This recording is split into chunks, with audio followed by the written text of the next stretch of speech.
today I'm going to provide you with 4 different keys to successfully raise children bilingual, multilingual, and multicultural. Bonjour tout le monde, aujourd'hui je vais vous fournir avec 4 clés pour pouvoir réussir à élever des enfants bilingues, polyglottes et multiculturels. Hi, my name is Rachèle DeMéo from Belle Terre Academy. Bonjour, c'est Rachèle DeMéo de Belle Terre Academy.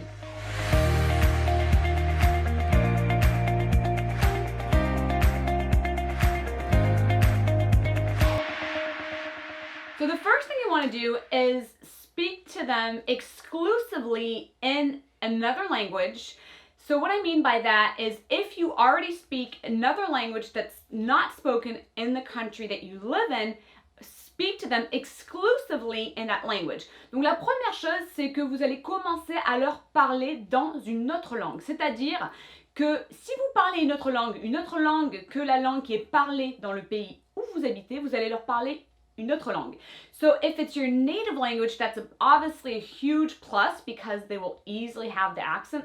But even if it isn't, as soon as that child is born, hopefully, speak to them in that language. Donc, si c'est votre langue natale, eh bien, c'est vraiment un bonus parce que du coup, votre enfant n'aura pas un accent.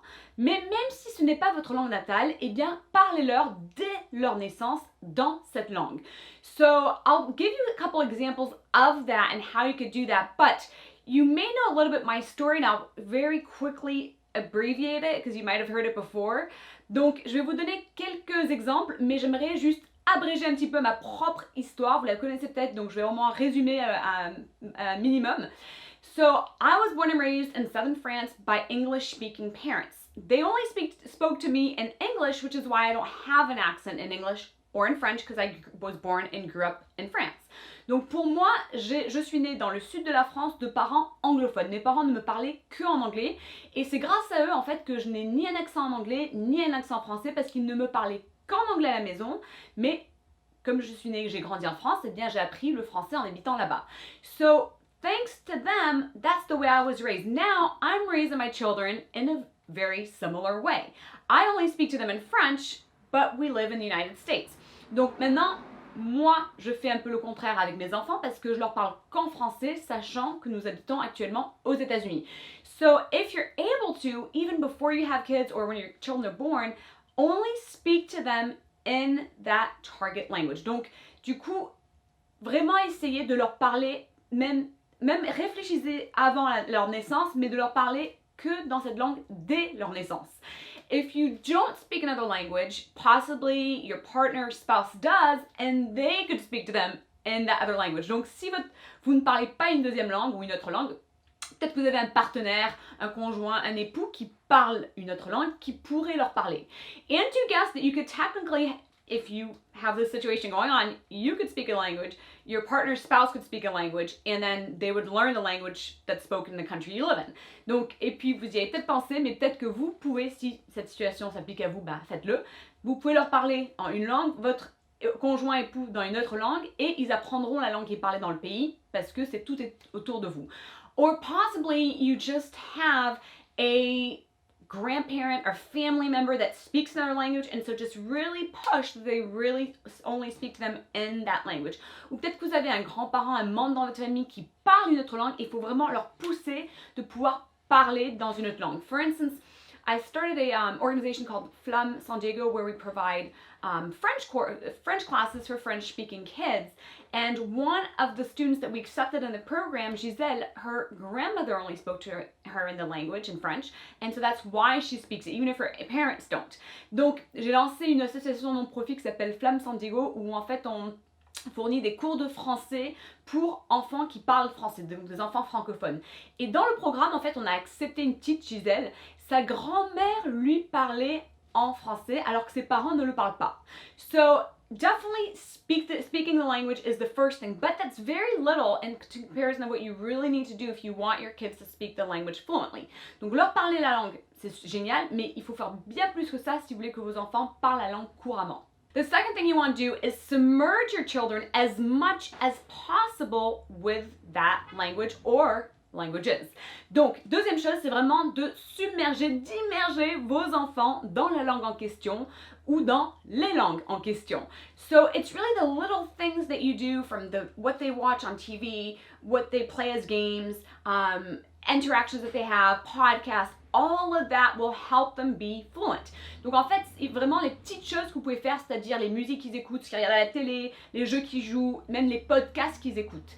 And in the class that I provide, the course that I have on Belle Terre Academy on how to successfully raise children that are multilingual and multicultural, I give you all the resources, all the tutorials on how to find these resources. So you can do that.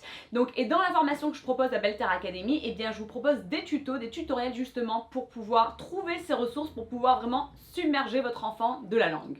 The third thing that's really important is to develop friendships with kids that are the same ages as your kids and that speak that language. Donc la troisième chose en fait, c'est de développer des amitiés avec des enfants qui ont les mêmes âges que vos enfants et qui parlent cette langue. So then they can speak the language together with friends that are their age, that they have stuff in common with.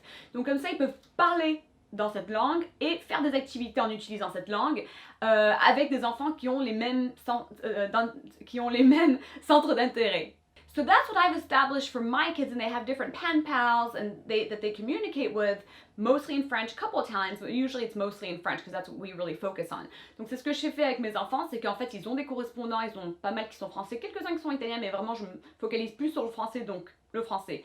And in some of the conferences I've presented on the theme, I've really mentioned to my participants like how to find and research these friends. And again, I provide this in the course as well that you may be in, but you really need to seek out native speakers so that your kids are going to have the right expressions and the right accent. Donc, en fait, ça, j'en parle lorsque je fais des conférences sur le sujet et puis aussi dans la formation que je vous ai mentionnée. Mais en fait, c'est très important de trouver des amis, en fait, qui sont natifs pour vos enfants. Comme ça, vos enfants vont apprendre des bonnes expressions et aussi avoir un bon accent. And the fourth and final thing I'm going to give you today is when and if possible, travel to a place that speaks that language so your kids can be surrounded by it. Donc la quatrième chose et la dernière chose pour aujourd'hui, c'est en fait de pouvoir quand et si vous pouvez voyager dans un pays où cette langue est parlée, vos enfants l'entendront partout autour d'eux. By traveling there, they're getting a lot of stuff that they can't get just by living in where you guys live. So by traveling there, they're able to experience the culture on a whole different level, and it'll be the vocabulary that they're going to learn is going to be more accurate or more current, up to date.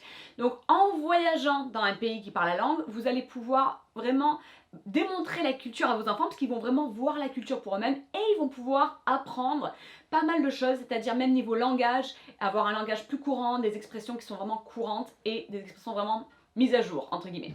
I hope that this video helped you and I'll see you on Friday. J'espère que cette vidéo vous a aidé et je vous verrai vendredi.